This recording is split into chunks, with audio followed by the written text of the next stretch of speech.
Home টিউটোরিয়ালের পক্ষ থেকে সকল ছাত্রছাত্রীকে জানাই শুভেচ্ছা।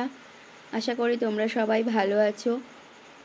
আজকে আমি একাদশ শ্রেণীর সেকেন্ড সেমিস্টারে যাদের সংস্কৃত বিষয়টি আছে সেই বিষয় নিয়ে আলোচনা করব। তোমাদের ইতিমধ্যে ফার্স্ট সেমিস্টারের পরীক্ষা শেষ হয়ে গেছে, আগামী দিনে তোমরা সেকেন্ড সেমিস্টারে উঠে যাবে।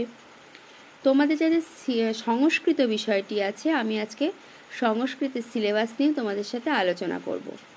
দেরি না করে চটপট দেখে নাও তোমাদের সেকেন্ড সেমিস্টারে সংস্কৃতে কি কি পড়তে হবে। তোমাদের সেকেন্ড সেমিস্টারে সংস্কৃতে 20 নাম্বার আছে পাঠ্যাংশে,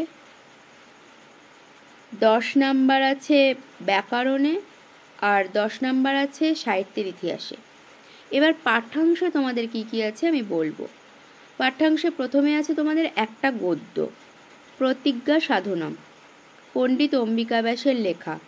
এখান থেকে তোমাদের কোশ্চেন থাকবে 3টে 2 নাম্বারের কোশ্চেন, 3 2 6।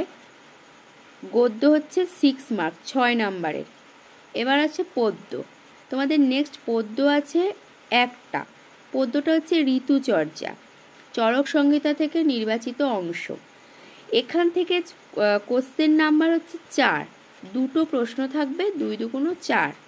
তাহলে গদ্য থেকে তোমাদের থাকছে 6, পদ্য থেকে 4, 10। এবার আছে তোমাদের নাটক অর্থাৎ দৃশ্যকাব্য।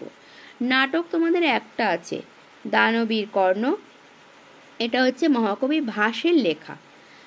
এই যে দৃশ্যকাব্য দানবীর কর্ণ থেকে, এখান থেকে তোমাদের কিন্তু 2টো বড় প্রশ্ন লিখতে হবে। 5 2 10, 5 নম্বরে 2টো বড় প্রশ্ন। তাহলে এখানে তোমরা বুঝতে পারলে তোমাদের পদ্য থাকছে 6, গদ্য থাকছে 6, পদ্য থাকছে 4, আর নাটক থাকছে 10। অর্থাৎ এখানে তোমাদের থাকছে 20 নাম্বারের কোশ্চেন। এবার আসি তোমাদের ব্যাকরণে কি কি আছে সেটা বলবো। দেখো, ব্যাকরণে তোমাদের আছে সন্ধি, সন্ধি স্বরসন্ধি, ব্যঞ্জন সন্ধি, বিসর্গ সন্ধি। আছে শব্দরূপ, শিশু, ধেনু, মাতৃ ইত্যাদি শব্দরূপ। আছে সর্বনাম পদ, সেখানে আছে সর্ব, তদ, ইদম। ধাতুরূপের মধ্যে তোমাদের পরস্মৈপদী পড়তে হবে, দাস, থা, শ্রু, ঠিক আছে।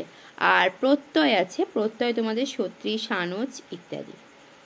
ব্যাকরণে এতগুলো টপিক মিলে তোমাদের প্রশ্ন থাকবে 5টা, প্রশ্নের মান 2। এই হচ্ছে 5 2 10। এবার তারপরে থাকছে সাহিত্যের ইতিহাস। সাহিত্যের ইতিহাসও 10 নাম্বার। এবার সাহিত্যের ইতিহাসের আবার 2টো ভাগ আছে, সেটা আমি বলে দিচ্ছি। সাহিত্যের ইতিহাসে বৈদিক সাহিত্য আছে। বৈদিক সাহিত্যে তোমাদের যজুর্বেদ, অথর্ববেদ ও বেদাঙ্গ পড়তে হবে। এখান থেকে তোমাদের কোশ্চেন মার্কস হচ্ছে 6, যে কোনো 3টে প্রশ্ন থাকবে 2 নাম্বার করে, 3 2 6। তারপরে আর একটা টপিক আছে, সেটা হচ্ছে বৈয়াসিক মহাভারত এবং সংস্কৃত গীতিকাব্য। এখান থেকে একটি ব্যাখ্যামূলক প্রশ্ন লিখতে হবে, প্রশ্নের মান 4। তাহলে টোটাল সিলেবাসটা তোমরা বুঝতে পেরেছো।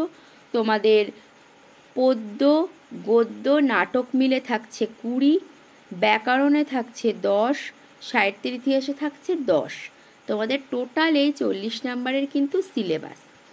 এবার তোমরা যারা সেকেন্ড সেমিস্টারে আগামী দিনে উঠছো, তাদের হাতে বিশেষ সময় নেই, সামনে পুজো আছে। তোমরা পুজোতে ভালো করে আনন্দ করো, কিন্তু তার পাশাপাশি তোমরা চটপট সিলেবাসটা দেখে নিয়ে পড়াশোনাও কিন্তু শুরু করে দাও। আমি খুব শীঘ্রই তোমাদের কোশ্চেন প্যাটার্ন নিয়ে ভিডিও দেবো। তোমরা ভালো থেকো।